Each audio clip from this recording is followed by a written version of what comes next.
எவ்வளோ பேர் புள்ள குட்டி இல்லாமல் இருக்கிறாங்கன்னு. ஒரு ஆம்பளை புள்ள கொடுத்துருந்தா யாராவது ஒருத்தர் வளர்த்துட்டு போயிருப்பாங்க. குப்பையில் தூக்கி வீசிட்டு போயிருக்காங்க. கடைசியில் அழுகி புழுத்த நிலையில் இந்த புள்ளோட சடலம் கிடச்சிருக்குது. எங்கே போய் முடிய போதோ. அஸ்ஸலாமு அலைக்கும். அன்பார்ந்த அனைத்து உறவுகளுக்கும் இனிய மதிய வணக்கம்.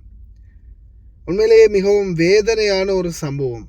இலங்கையில் கிரான் பிரதேசத்தில் முரக்கொட்டாஞ்சேனை தேவபுரம் பழைய அரிசி ஆலைக்கு அருகாமையில் இந்த சம்பவம் பதிவாகி இருக்குது.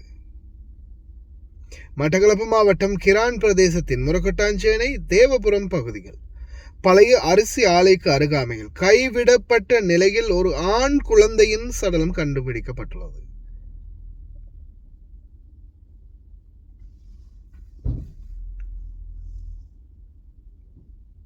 ஏன்னா இது ஃபுல்லாகவே காட்ட முடியாது, இந்த ஃபோட்டோ வந்து ஃபுல்லாக காட்ட முடியாது. உண்மையிலேயே பாவம். எத்தனையோ பேர் இருக்கிறாங்க புள்ள இல்லாதவங்க, எத்தனையோ பேர் புள்ள இல்லாதவங்க இருக்கிறாங்க. கொடுத்துருந்தா அவங்களாவது வளர்த்துட்டு போயிருப்பாங்க. இப்படி அங்கே இங்கே வீசி போடுறது.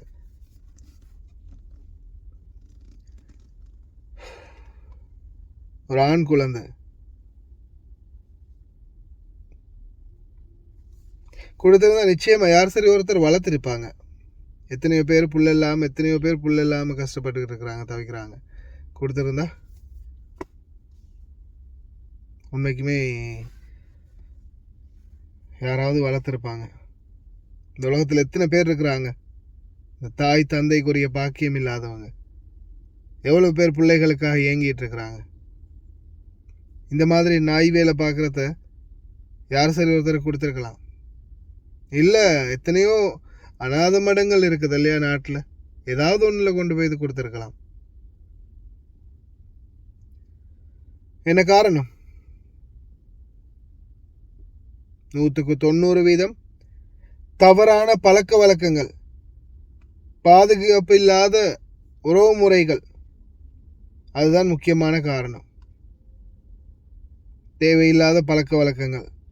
ஏன்னா இன்னைக்கு 100% பாடசாலை மாணவர்கள் வந்து கல்லூரி மாணவர்கள் வரைக்கும் அவங்களுடைய கலாச்சாரங்களில் மிச்ச மோசமான நிலைக்கு தள்ளப்பட்டிருக்காங்க.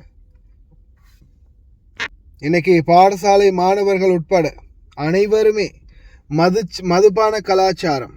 இன்னைக்கு 100% மதுபான கலாச்சாரம், ஆட்டம் பாட்டம் கொண்டாட்டம். ஆனால் இதில் கவலைக்குரிய விடயம் என்னென்னா, இதில் நிறையவே பாடசாலை மாணவர்கள் கலந்து கொள்வது.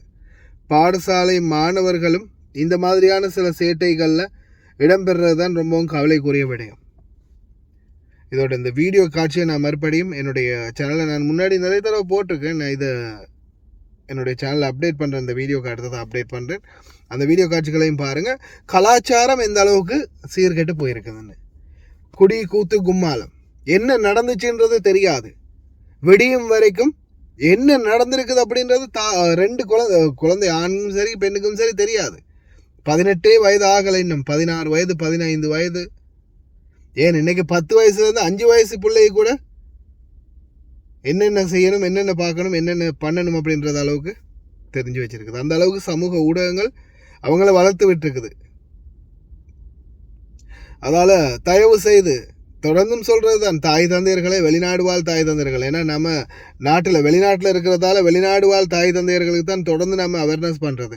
அதையும் குறிப்பாக ஆண் பிள்ளைகளும் சரி பெண் பிள்ளைகளும் சரி உங்களுடைய கட்டுப்பாட்டுக்குள்ளே தொடர்ந்து வச்சுருங்க. அதே மாதிரி இடைக்கொருக்கா நிச்சயமாக கால் பண்ணியாவது செக் பண்ணிக்கோங்க. இரவு நேரங்களில் குறிப்பாக பாடசாலை கல்லூரி மாணவர்களாக இருக்கிறாங்கன்னா இரவு நேரங்களில் குறைஞ்சது கோயிட் டைம் 7:30 மணிலேருந்து 8 மணிக்குள்ளே கால் பண்ணுங்கள். வீடு வந்து சேர்ந்துட்டாங்களா இல்லையான்றதை பாருங்கள். ஏன்னா தாத்தா பாட்டி மாமா மாமி இந்த மாதிரி குடும்ப உறவினர்கள்ற வீட்டில் அல்லது தந்தையிடம் இருப்பாங்க, இல்லை தாயிடம் இருப்பாங்க. யாராவது ஒருத்தரோட கட்டுப்பாடுகளுக்குள்ளே இருந்தாலும் சிலருக்கு வந்து சில நேரங்கள் அது அலட்சியமாக போகும். அப்போ அப்படி இருக்கிறதால முடிந்த வரைக்கும் தயவு செய்து அன்பார்ந்த தாய்மார்களே தந்தைமார்களே குழந்தைகளுடைய நலனை தொடர்ந்துமே கருத்தில் கொள்ளுங்கள். அதே மாதிரி முடிஞ்ச வரைக்கும் குவைத்து டைம் 7 மணி, Kuwait, Saudi Arabia, Qatar, Oman, Bahrain, Dubai வந்து ஒரு 1 hour டிஃப்ரெண்ட் இருக்குது. அப்போ அவங்களுக்கு வந்து நீங்கள் இந்த டைம் சாதாரணமாக நாட்டோடைய நேரம் 10 மணின்னா இங்கே 7:30 மணிக்கெல்லாம் கால் பண்ணுங்கள், 8 மணிக்கெல்லாம் கால் பண்ணுங்கள். வீட்டுக்கு வந்துட்டாங்களா, எங்கே பிள்ளைங்க இருக்கிறாங்களா இல்லையா செக் பண்ணுங்கள் மறக்காமல் ஒவ்வொரு நாளும். ஏன்னா நாளைக்கு இந்த மாதிரி ஒரு தவறு, இந்த மாதிரி ஒரு நிலைமை உங்களுடைய குழந்தைகளுக்கும் வரலாம். அல்லாஹ் பாதுகாக்கட்டும், இந்த மாதிரி யாருக்கும் வரக்கூடாது. ஆனால் நம்மளுடைய அலட்சியம் தான் நம்மளுடைய குழந்தைகளை சீர்கெடுக்குது.